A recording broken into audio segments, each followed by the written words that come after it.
Hi, I'm Sean Mahabir.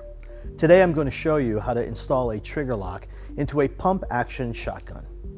Begin by making sure the gun is pointed in a safe direction, completely unloaded, and the safety is set. Position the trigger lock on one side of the firearm trigger guard. Insert the other half of the trigger lock with the ratchet post and key through the opposite side of the trigger guard, with the ratchet post ideally behind the trigger if your firearm allows for it.